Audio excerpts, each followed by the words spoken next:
Well, if you like my mini machine shop, mini mill, high-tech system here, I've been using this a little bit here, and you know what happened?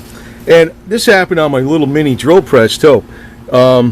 This actually fell off the drill chuck, fell off the taper, the Morse taper. I think it's a Morse taper.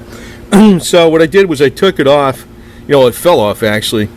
I just tapped it on with this huge hammer, but not too hard.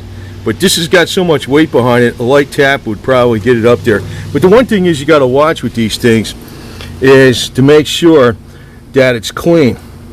And I don't know how it would, I was using it a while before it fell loose. I was using it quite a bit before it fell loose. But the other thing I found too, which I always do, is to install these, end mill bits on here. I use this to make sure they're on here nice and tight, because I don't want anything coming loose when you're final finishing the product. Now, if this thing comes loose again, I'm going to tell you the truth. I'm probably going to use some Loctite sleeve locker on the damn thing and make sure it stays on there forever. Because I don't think I'm going to be getting all the accessories for this. The only thing I'm probably going to get is the vise that tilts on an angle. But this damn thing is pretty damn sweet, I can tell you. Here's your bottom lock stop right here. So, you can move this up and down. That limits your travel. And then this is your lock for this wheel. So, you're going to turn this, you lock it, and it's locked.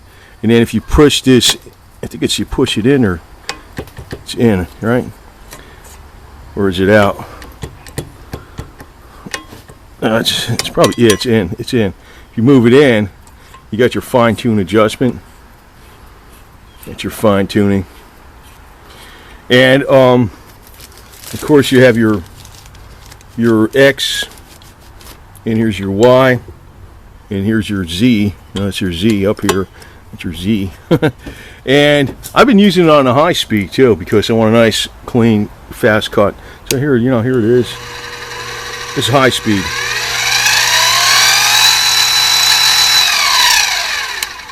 And to tell you the truth, this thing is a hell of a lot better than, because sometimes I look over, I got my safety glasses here, but sometimes I kind of look over the top of them, and I'm looking through this instead. And I keep this cloth on the side here to just kind of wipe off the inside so I can see what the hell's going on the inside there. And it's been doing a great job, man. It really has been. So I just have it hooked up to, a three-way prong with two lights here.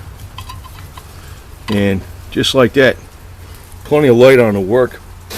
So I'm hoping to get some, get into more complicated stuff. But I could tell you, I think this thing is going to last a long time. It's not bad for what the hell it is. It's not bad at all. Right now I'm just doing some simple stuff, but it's doing a great job. It's a hell of a lot better than that little mini drill press I had, and because I couldn't, to lift it up, I had to take a screw and lift the whole top of it up after unscrewing it. This, I just used a wheel here, and then once you have that in position, you can lock it, and then it's nice and solid. So it's a hell of a lot easier to use, and it's got a lot more power than that mini built drill press.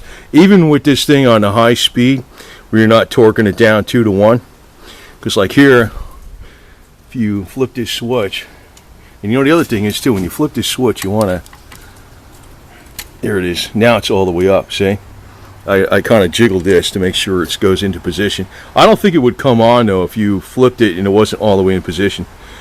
But this is the half speed, and from what I was told, most people just use the half speed with the high torque, but I've been using the full speed. But maybe that's just, but I notice when you flip this lever, you want to move that a little bit, and then it flips down, it gets into position all the way. So, but it's simple, man. It's not, it's as complicated as you want to get, because the measurements is everything. But and this is this locks this in place. So here you got this will stay locked. It's not really, oh excuse me, that's your your x-axis. And it's not really that complicated at all, just to freaking do some simple shit. So I figure this thing's going to last a hell of a long time. And from what I've heard about even these motors, some of them are like 15 years old, and they've been used, a few times a week for the last 15 years, and the brushes are still good in it. So figure that out, right? So I'm pretty damn happy with it, to tell you the truth. But that was the one thing that kind of miffed me a little bit, and that happened to my mini drill press. This drill chuck fell off the Morse taper, and I really tapped it in there pretty good the last time with that little mini drill press. It never came off again. I don't think this is ever going to come off again. But if it does, I don't think I'm probably just going to leave this. Use the drill chuck for just about everything, because I'm doing so simple stuff, and not get too many accessories, except for maybe the vise with the that turns into grease. And if this comes off again, or if I have a problem with it coming off, even if it has, I don't think there's going to be a problem, though. I think that was just how it was installed on the factory. It might not have been super tight. I'll probably put some Loctite sleeve locker on it and say to hell with it. Then if I have to get it off, I'm going to have to use some heat. Some heat and then tap it. But you'll get it off. But if you do that, you're never going to have to worry about that bitch coming off, even though that's not the right thing to do. Who cares, right? Now, the other thing is, I kind of wish, I don't know if they have sharpeners for these little end mills. That would be nice. Because I have a drill doctor for my drill bits, and I actually broke, well, maybe I didn't break it, I just dulled it up one of these drill bits pretty bad. And I'll put it in the drill doctor and fix it. But it'd be nice if you could sharpen up these end mills, because they wear out after a while, even if you keep it lubed. And I was using, sometimes I would use transmission fluid or Mobile One. I just had some power steering fluid here at some Wally World Tech. But not the best milling oil in the world, but you want something kind of light.